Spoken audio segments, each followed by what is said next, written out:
Nag-deliver din po kami ng pera pero hindi po directly kay sa kanya. Bali yun nga pong Sinong kanya po? Sinong kanya? Hindi po namin directly nakita si Kong Saldi. Okay.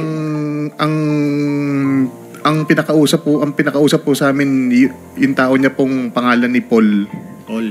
Okay. So a certain Paul na tao ni Kong Saldi. Opo, Your Honor. Ang inabutan niyo ng pera. Opo. Sa pagkakaalala, alam mo magkanong pera yung inabot mo doon sa tao ni Kong Saldi na si Paul? Maraming maleta po ng pera yon, Your Honor. Tingin ko po, billion po yon.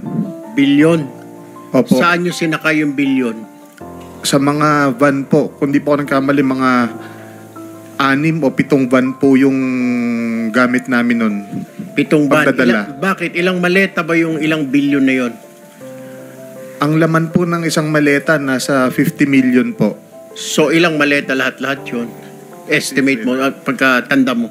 Mahigit po sa 20 maleta, Your Honor. At 50 million? Opo, Your Honor. So mga 1 billion po yun, tama po ba? Opo, Your Honor. Saan po diniliver ito?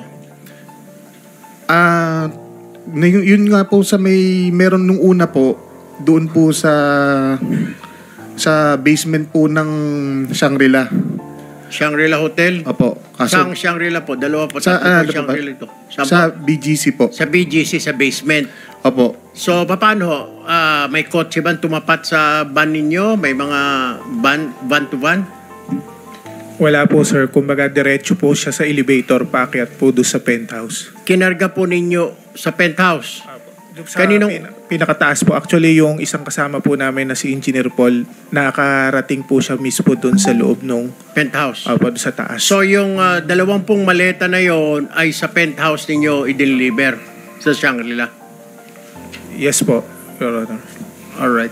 Bukod po sa Shangri-La, nagdadala rin po kami sa Valle Verde. Valle Verde din po, bahay din po ito ni Congressman Saldico. Kagaya nga po nung sinasabi ni Boss Henry kanina, nung unang, kung hindi po ako nagkakamali, unang 2 taon sa Shangri-La po. Nung mga sumunod na taon, puro sa Valle Verde, 6 na po. Moving forward, doon po sa mga 3 senador na nabanggit, Senator Jinggoy, Senator Villanueva, Senator Bong Revilla, na-meet nyo na po ba at any one time or any point na pumasyal po ito mga ito sa inyong tanggapan? Ako po, hindi po. Parang hindi po sila napunta sa office. Hindi nyo rin po nakita ito mga ito or nakita nyo, nakausap nila si Engineer Alcantara? Si kay San Joel po, nakikita ko po nagkakausap sila, nagkakasama po sila. Nagkakasama sila? Opo. What about Senator Jinggoy? Kasi po, lagi po kami magkasama, di ba, sa halos umaga hanggang gabi po. Through phone po, actually pagka meron po yung instruction sa kanya ng merong utos sa akin si boss, galing, for example po, utos po ni Boss Robert na may po program na gantong amount dahil sa ganitong kay senador na ganito, yun po.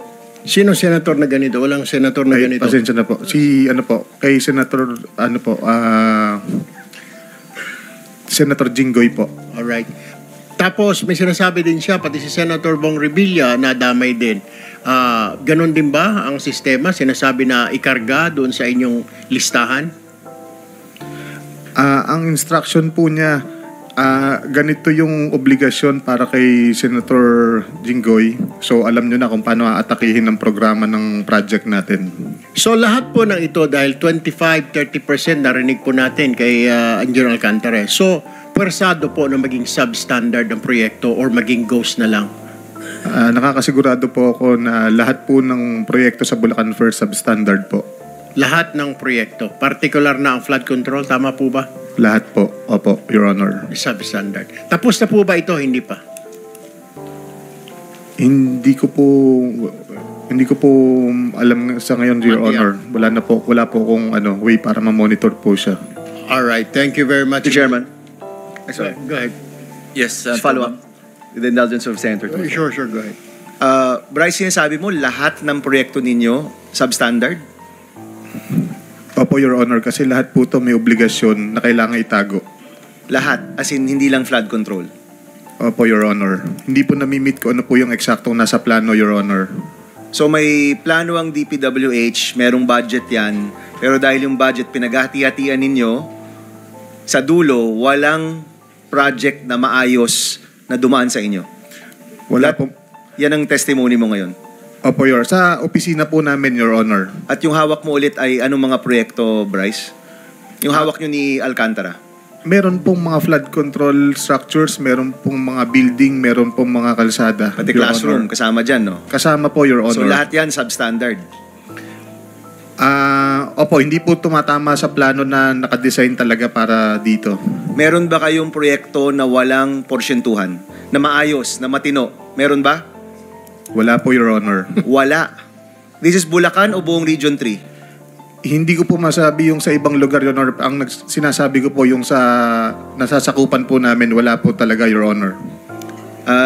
Is it okay, Senator Tulfo? We're suspending the rules on the 5 minutes because kakaunti lang naman tayo rito. So please proceed. Secretary With the Bunoan, permission, of course. meron ko ba Go kayong ahead. komento dito? Secretary Bunoan. Ito, anong years ito, Bryce? Anong years itong pinag-uusapan natin? Anong mga proyekto? Mula po nung dumating si Boss Henry, Which is 2019 po.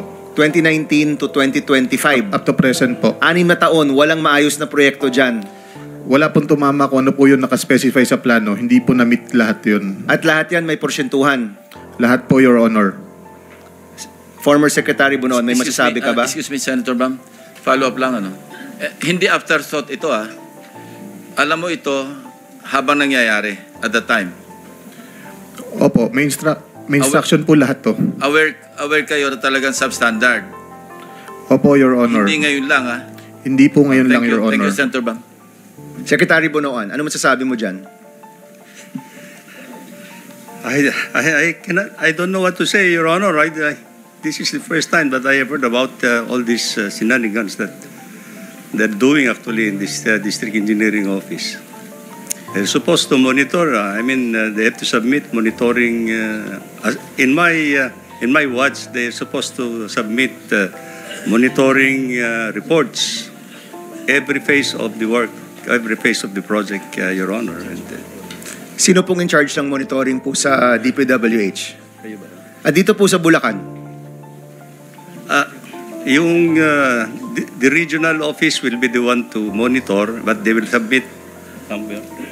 They will be submitting actually Magpangalan kayo, Secretary. Kasi ito, first time ko ito narinig. We're investigating flood control. Ngayon inaamin lahat ng proyekto, pati classroom, pati hospital, pati tulay, pati kalsada, lahat substandard. No? That's what you're saying, Bryce, no?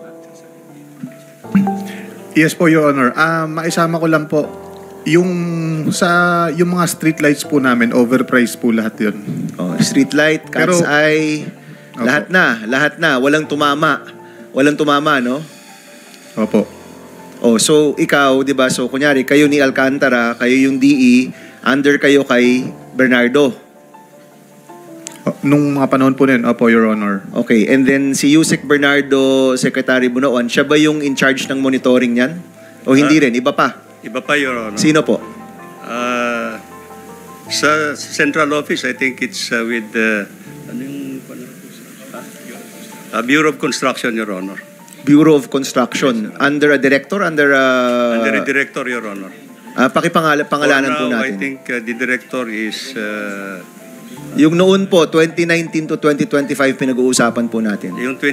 during my watch, Your Honor, the Okay. director for Bureau of Construction is Engineer Alan Borromeo, Your Honor. Alan Borromeo.